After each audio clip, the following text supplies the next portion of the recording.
So if craft or post-craft, depending on how you define it, was my first story, the Justice, Equity, and Technology Project is my second story. So this project was started with the aim of exploring impacts of new automated technologies on racial, economic, and social justice, specifically in the European context. And for full disclosure, it has had a range of funders, including my university, the London School of Economics and Political Science, Open Society Foundations, Luminate, and MacArthur Foundation. And as I already introduced, at the moment, our main focus is police technology. And we're inspired and also connected to a variety of groups on the ground, as well as groups working inside the Brussels bubble, who are pushing back on border technologies, high-tech and low-tech policing, from police databases to facial recognition, and much, much more. So we convene groups in this space. We support knowledge exchange and knowledge generation on police tech issues. And we support network capacity and power building across a very diverse collection of organizations throughout Europe. And so this slide gives you, I'm supposed to look over here, sorry. This slide gives you an indication of some of the campaigns that some of the groups within our network have worked on. So they range from abolishing Frontex to the Reclaim Your Face campaign to countering or stopping stop and search, to thinking about the stringent security laws being put forward in France, and so on and so forth. So this gives you a sense of some of the groups that we work with. And partly because I just concluded JET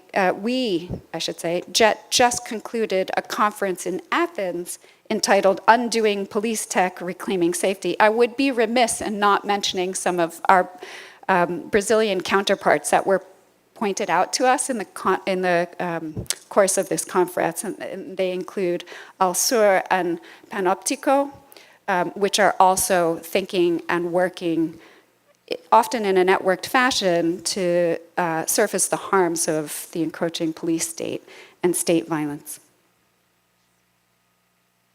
So today, the work about JET is only, I think, or not conventionally concerned with fairness, accountability, and transparency, though at the very beginning of our journey, when we were approached by the Open Society Foundations, it was very much with these kinds of frameworks in mind.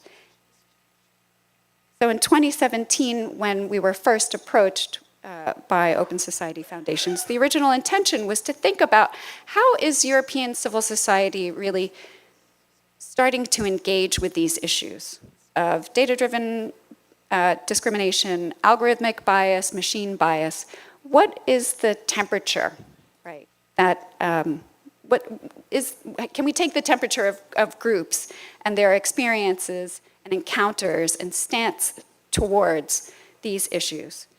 And so we queried a range of groups working on social and economic rights, anti-discrimination, anti-racism, civil liberties, and their thoughts and dealings with bias or discrimination and automated decision systems. And coming out of that work in 2019 with my colleague Jedřich Nicholas, we wrote a piece on decentering technology in the discourse on discrimination, which was really kind of emphasizing the fact that this fascination with technology, this centering of technological solutions to the problem of discrimination, might not be the only or optimal way to go about problem solving.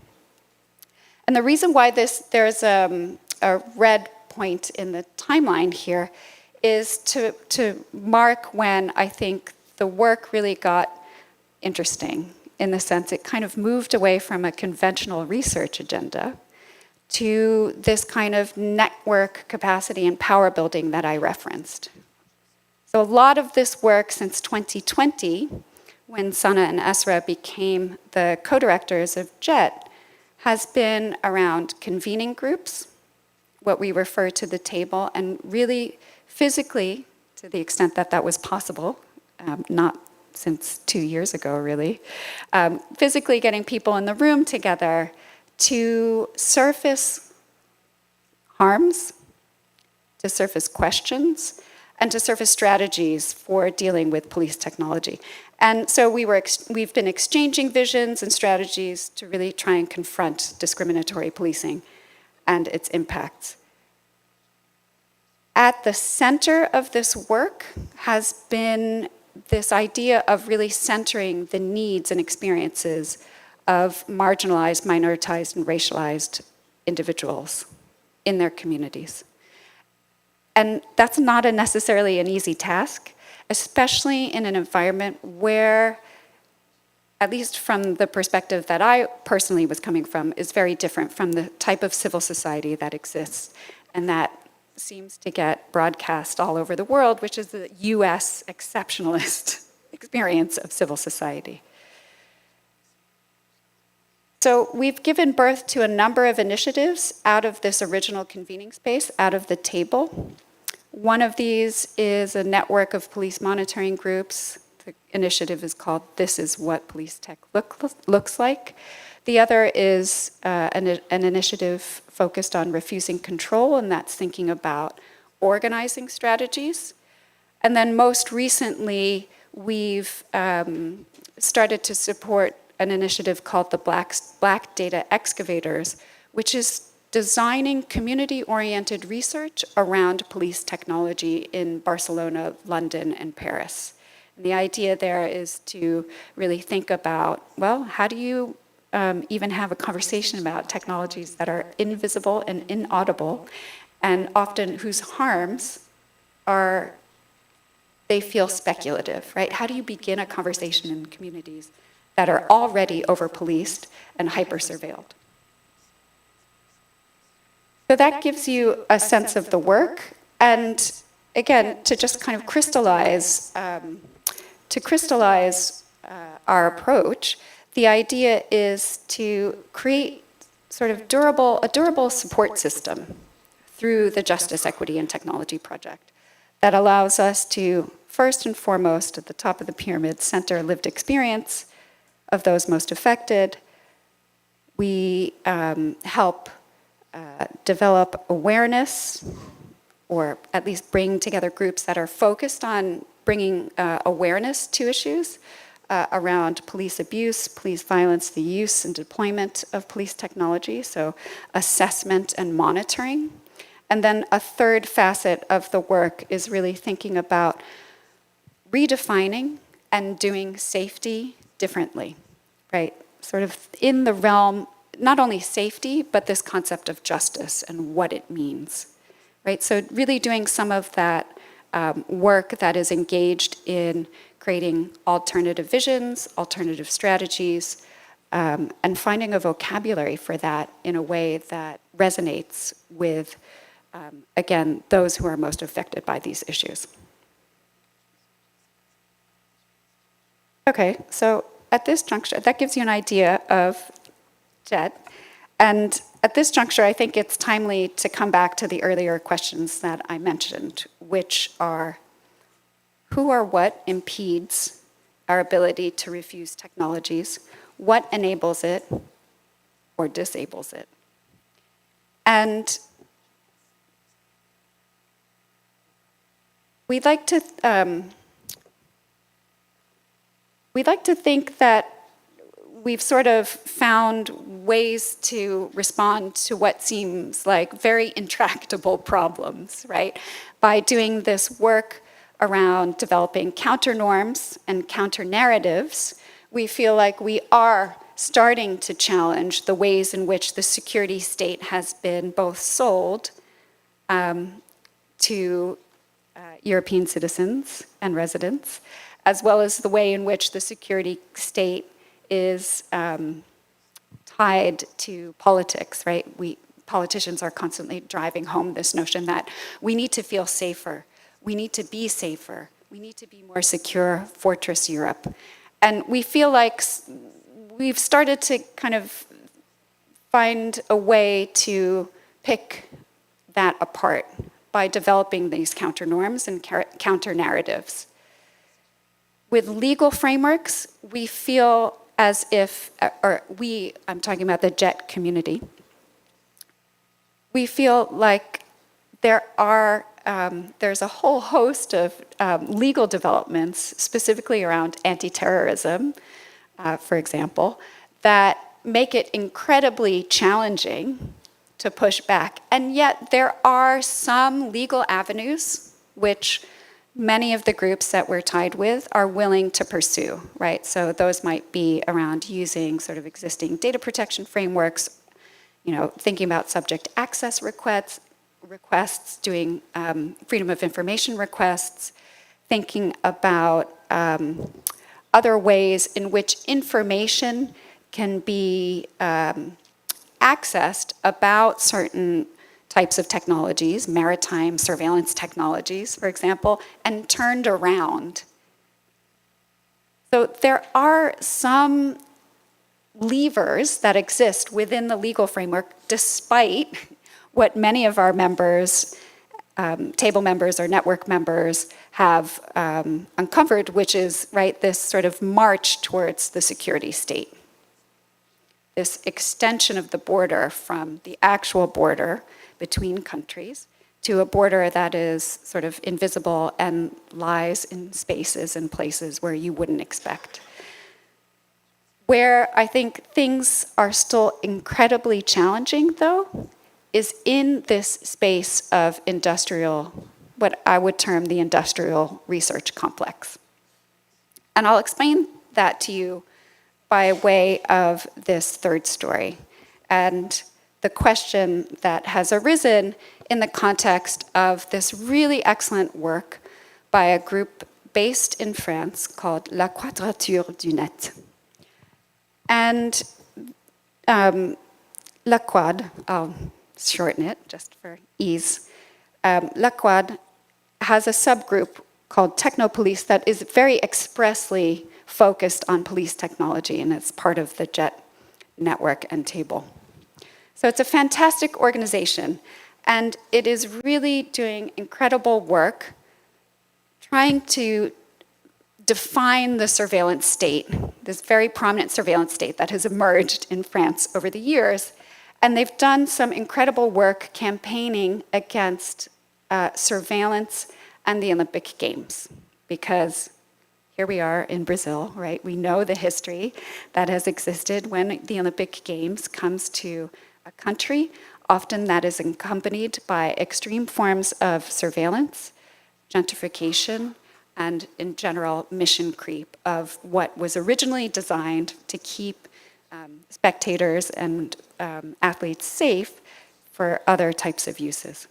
So they've done this incredible work around thinking about digital rights within the context of the Olympic Games. And they offer a really tight analysis, right? They've looked at video surveillance algorithms, for example, which is, here I've excerpted a clip from their video, which I encourage everybody to watch, that is very specifically about video surveillance algorithms. And in particular, this part within their video where they're talking about 3 drivers of this technology, where they are focused on the economic drivers, right? The fact that there's a lot to be gained by supporting this industry, from the electoral drivers, right? And this narrative that I just referenced earlier that has to do with keeping citizens safe, right? And the fact that the state or politicians are deemed as the ones that are going to provide that safety to residents and citizens. And then this third element that they point out in their analysis as a driver, which is this sort of authoritarian inclination, right? This aspect of social control, control over social behavior, that is increasingly defining the deployment of surveillance technologies. So they offer this very this incredibly tight analysis of surveillance within the context of the Olympics. And in the discussion of some of this work, an important question has arisen. And that question is one of, we've used, freedom of information requests, we've sort of used the existing facets of the law to demonstrate what's wrong. We are starting to engage with communities on these issues. Is it too late? Is it too late? Right? Because in reality, however impressive this work is, the technology is already developed. The partnerships with the state and the technology vendors has already been made. The plan for urban development / gentrification is already underway. In fact, Paris won the bid to host the Olympics in 2017. And it prepared many years before that for this bid. So already you can imagine that the conditions under which you're trying to push back against certain kinds of technology, right? All of those decisions were made upstream, right? Technical and socio-technical decisions were already made upstream years ago, which then means downstream, it becomes increasingly difficult to try and do something meaningful. So there's this nagging sense or this question of what could have been done sooner. Now, granted, I'm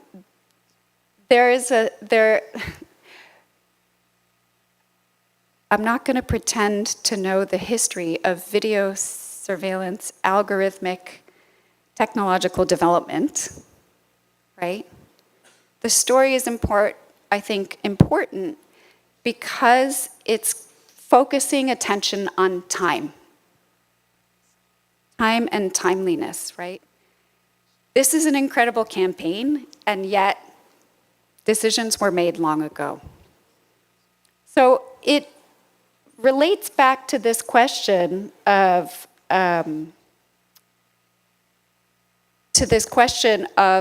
or this issue of the industrial research complex, because you could start to begin to think about what could have been done differently much earlier on. What could have been done differently could anything have been done differently much earlier on? Now, in line with the piece that I co-wrote with Jedřich Nicholas, there's an element here that I need to explain that isn't necessarily focused on the industrial research complex, and I think it's important because it really needs to be made over and again.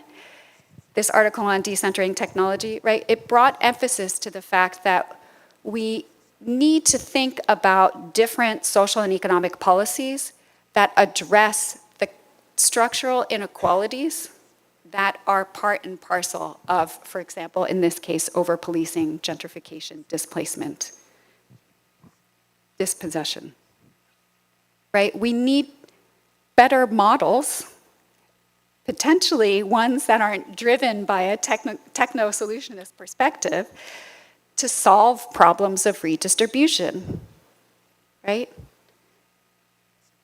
So that's the third point that I'm making, right?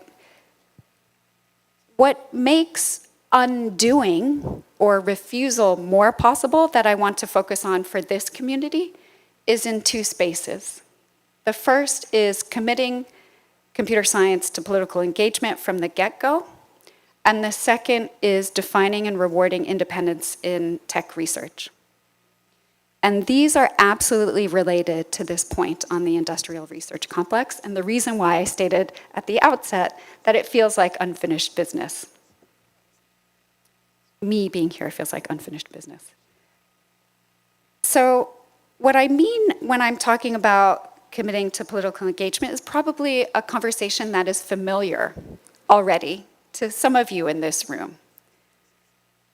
but I think that it's worth restating, right? When the criticism/question surfaces, are we too late? It immediately raises the deeply political nature of technological development and technological problem solving. It could very much be that within computer science and adjacent fields like engineering, this very specific investigation of what politicization of the field means is still wanting. Right?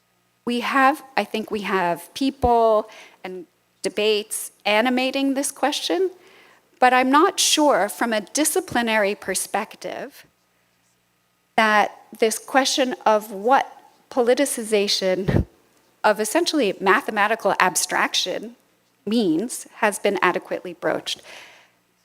So when Seeta and I originally worked on FAccT, we sort of pointed to Phil Roggeway. How many people in the room know who Phil Roggeway is? You know who Phil Roggeway is, but we have just a sprinkling of hands to my right. Phil Roggeway was a cryptographer, or is a cryptographer that very, I think, very powerfully addressed the political nature of cryptography and what cryptographers should be called upon to do when engaged in this exercise of problem solving.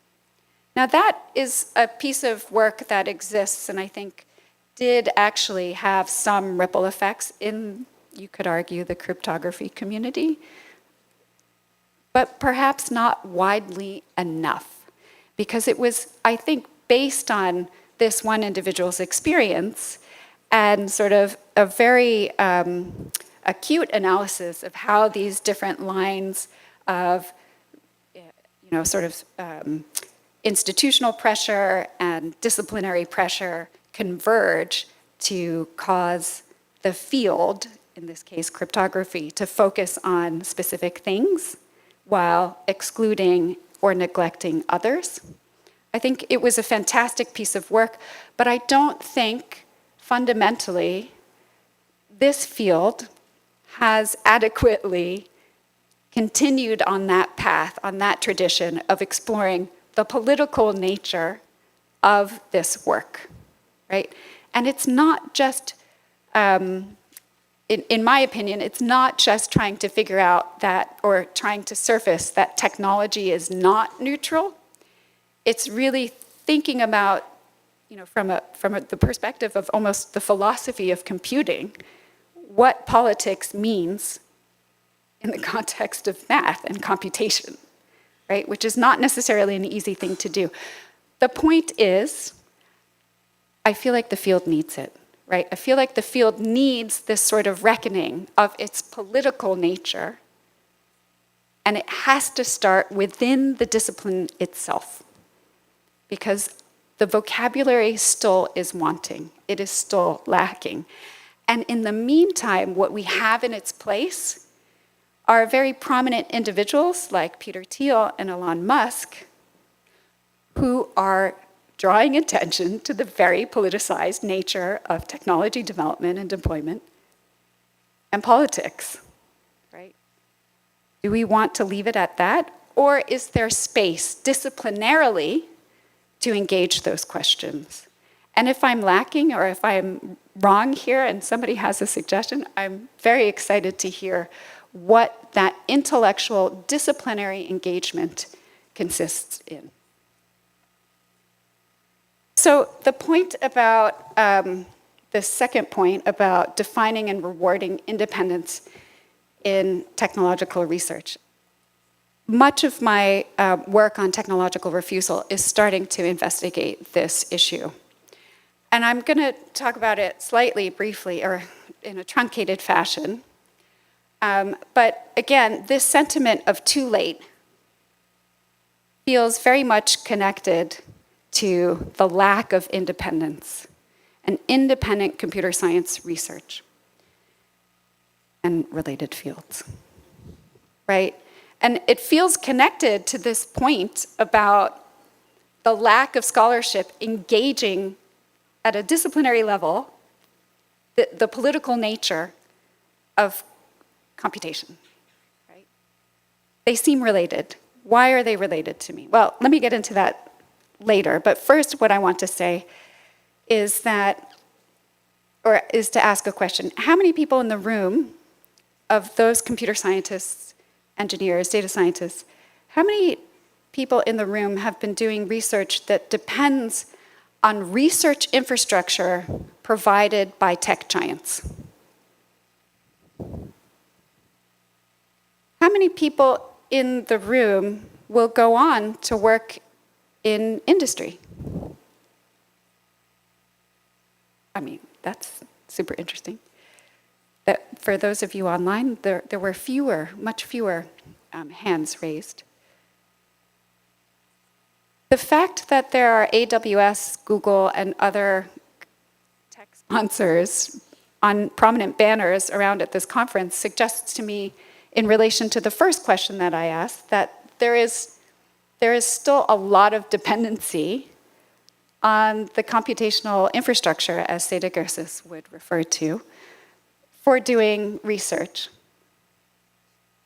And it feels like that the conditions within the university certainly are such that you're incentivized to commercialize your research, especially tech research, is deemed as that area of university knowledge production that is highly promising for its revenue potential.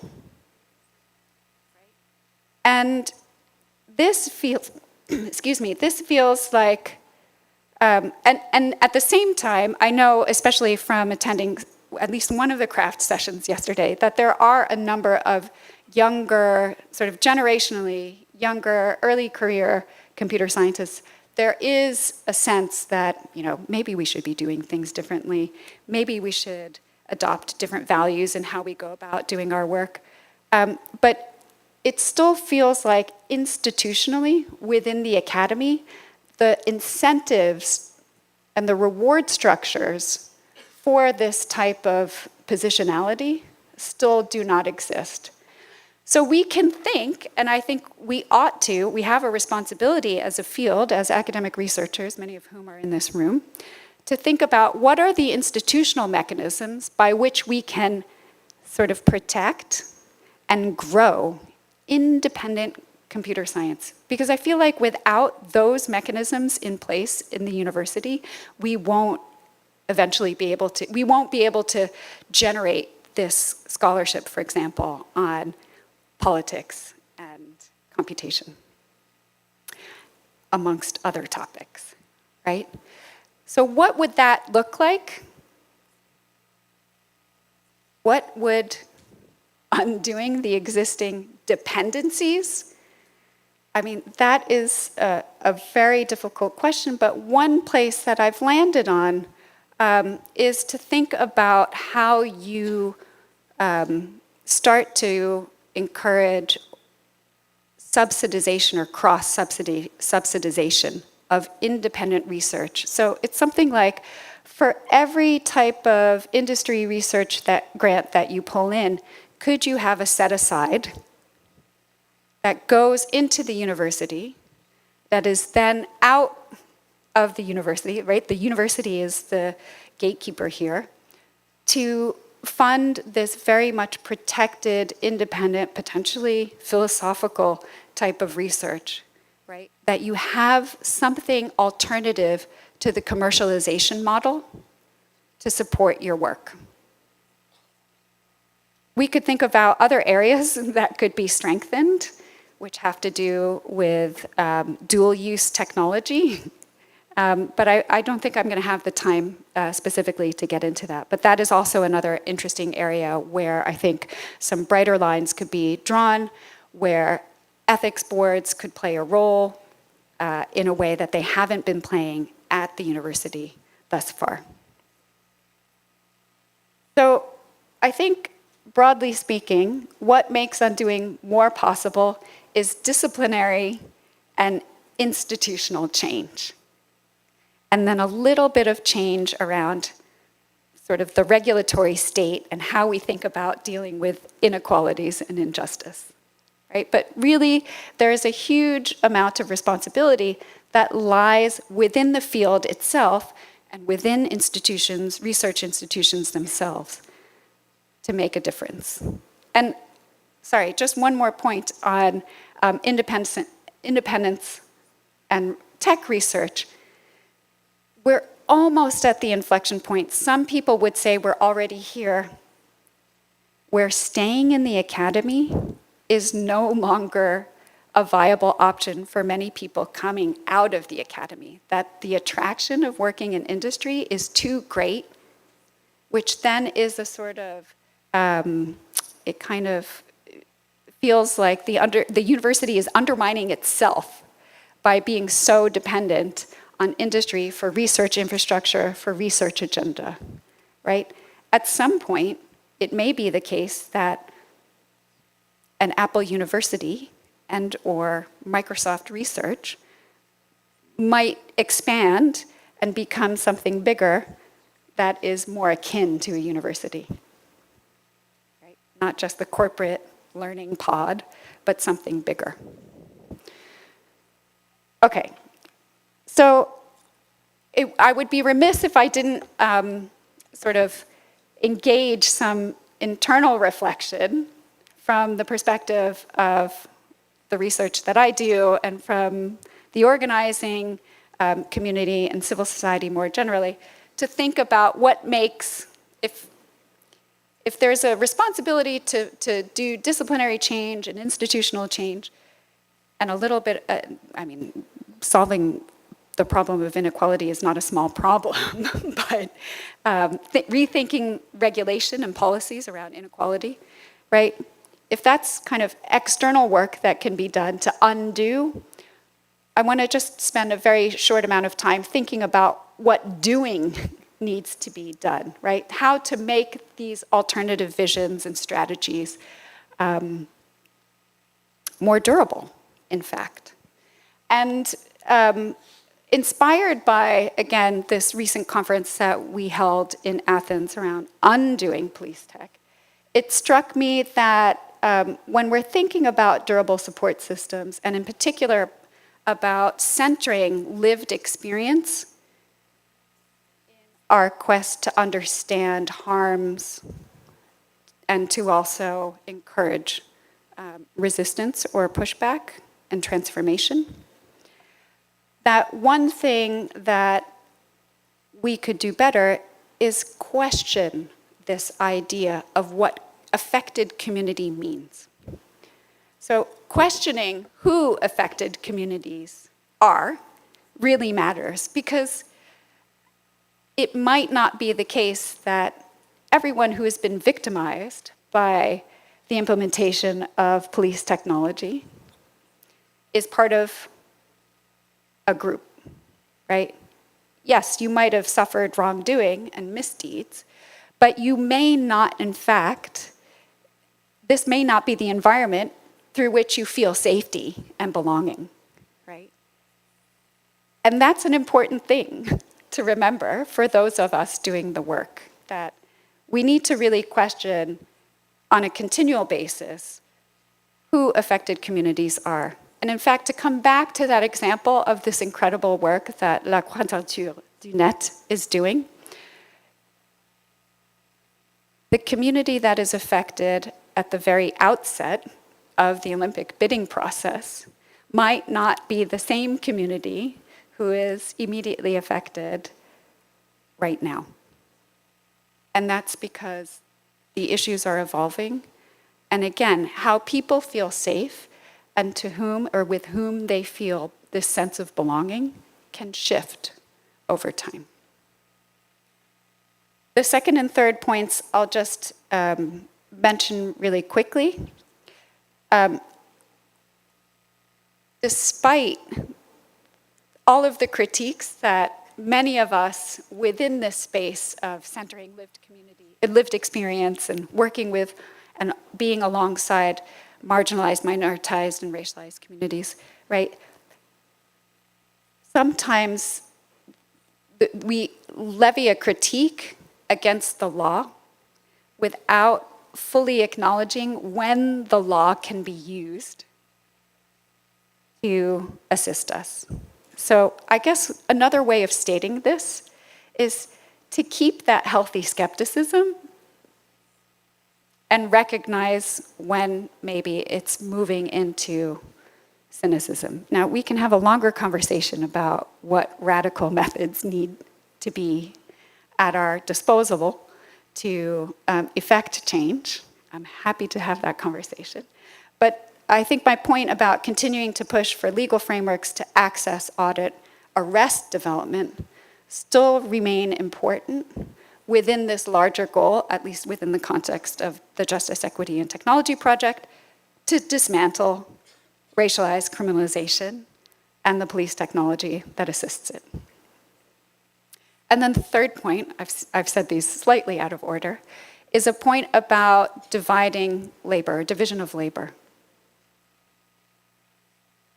Often in this very small community of people and organizations that are challenging and trying to push for and or create conditions for refusing and or abolishing technology, we're extremely resource and time constrained. And I think this point about division of labor is really important because we can't do it all, right? I think it's as simple as that. And so there really needs to be a division of labor in creating and enacting new norms and new narratives as well as new practices. It might not be that, I'll just use myself as an example, that I'm really good at thinking about what that alternative model of equity and justice and the policies that need to be put in place to solve those might be. That might not be my role. And I think recognizing this division of labor is a reflexive point that I feel like needs to be said over and again. Because this takes time. So I'd like to conclude with a few points. So again, this threat of too little, too late is real. The structures of industrial research are very palpably weakening the ability of people, of individuals and groups, of even the state or other institutions to refuse technology. Secondly, each of us, I would argue, has our part to play in evolving the current structures that we have to undo what feels like carceral controlling colonial technologies. Each of us has a part. The discipline itself, the academy, the state, civil society, however you define it, each of us has a part to play in this process. And often, that is a very interesting ecosystem that has its ebbs and flows, its strengths and weaknesses, but yet needs to be aware of these interacting parts. And then the third and final point, which hopefully doesn't seem like a leap, is this point about democratizing the governance process as opposed, or in addition to, democratizing the technology. And if it wasn't already evident in the stories that I told, often the emphasis of many of the groups that we work with in the Justice, Equity, and Technology Project, the focus isn't on the technology itself, right? And what remains really challenging is how to intervene in the process of governance. I've tried to make the case that this process of governance begins really early in the experimental, abstract stages of conception of a problem and a technological solution. And that is what I hope the focus will be moving forward. Thank you very much.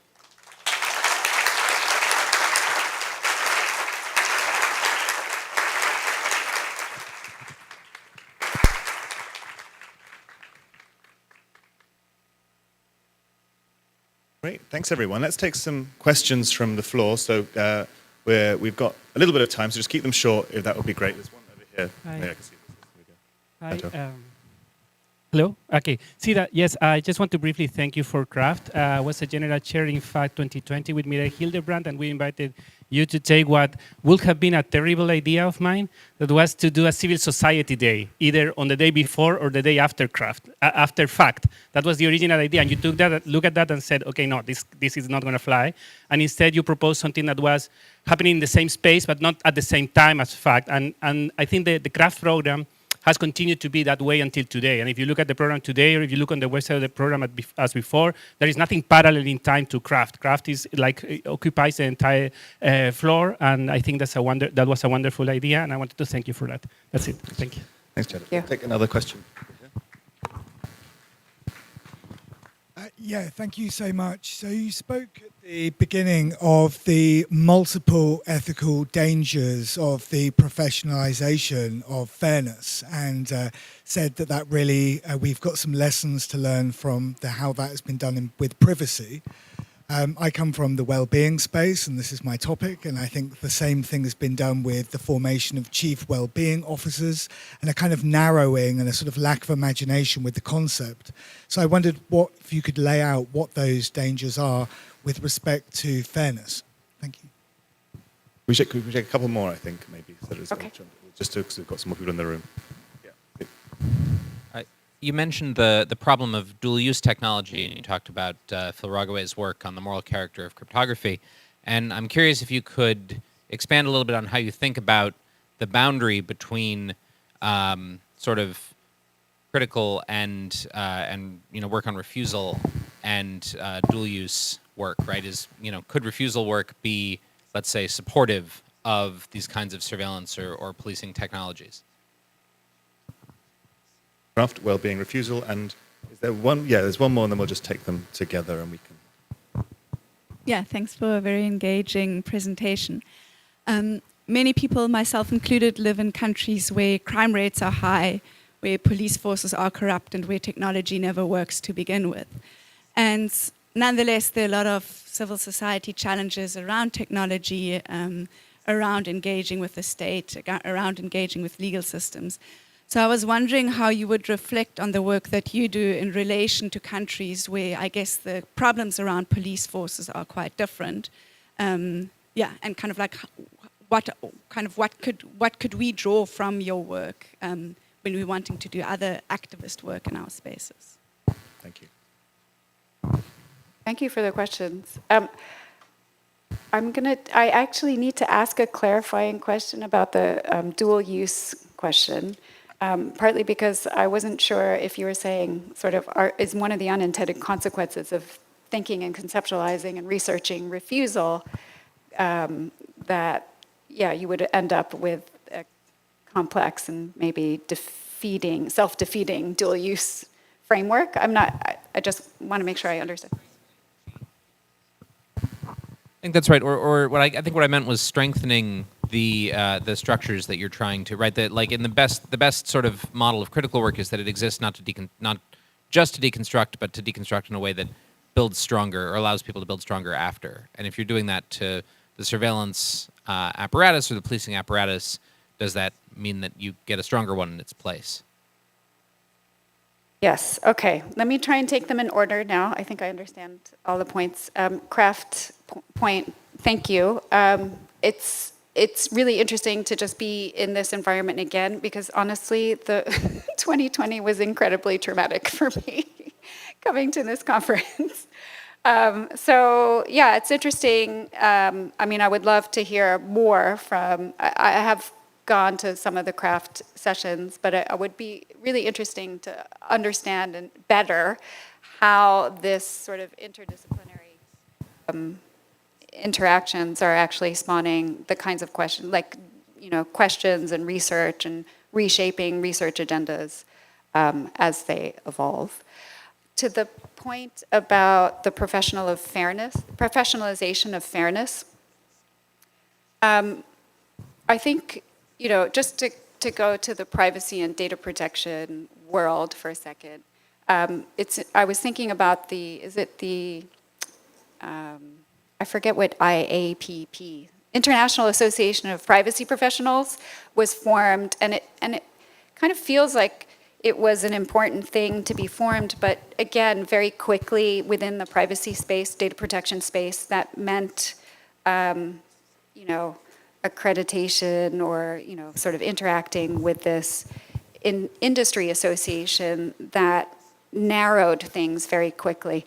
And although I did mention subject access requests and things of that nature with respect to some of the ways in which pushback has happened in the space of police technology, I think there's a larger research piece that is still wanting about how data protection laws, at least in the European context, have benefited or have assisted folks who are working on anti-discrimination issues, anti-racism, whether or not that bridge has been more readily crossed thanks to this regulatory environment, or if, sort of the professionalization itself has in some ways made it harder for those kinds of concerns to find purchase in the debate on privacy.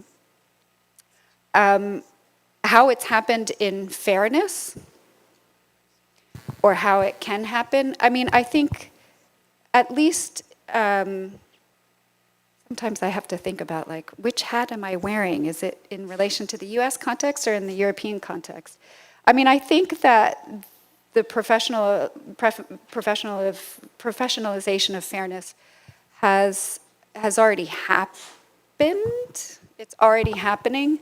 And again, at least from the perspective of these kinds of coercive technologies that often the most minoritized, racialized, and marginalized communities are dealing with, this question about when not to develop feels like it's been kind of pushed to the wayside in favor of this, let's focus on what we can do with this model, or,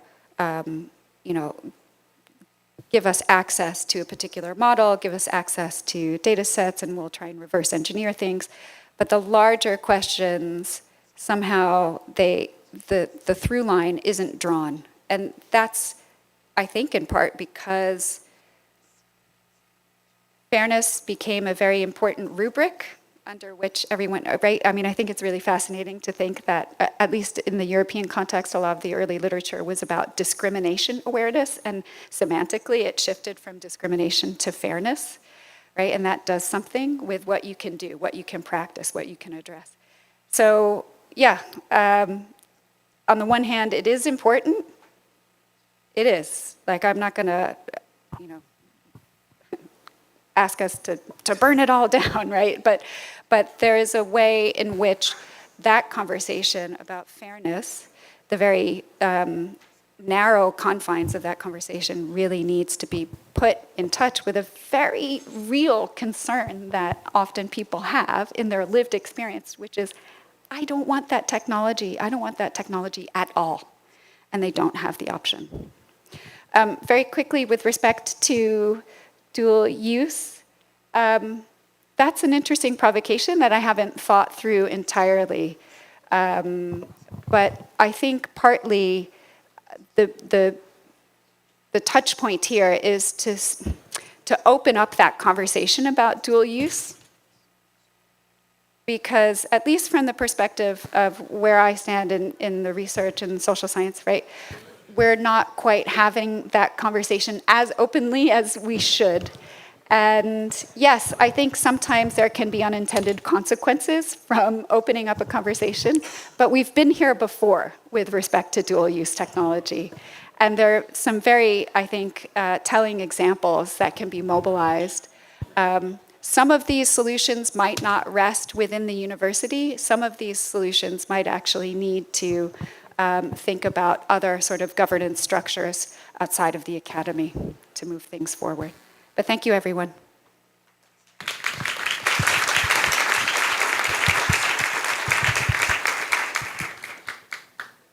And thank you very much, Seeta, for this wonderful keynote. And there'll be sessions in about 5 minutes' time, so please head to those either here or the other rooms marked on your program. Thanks, everyone. Have a good day.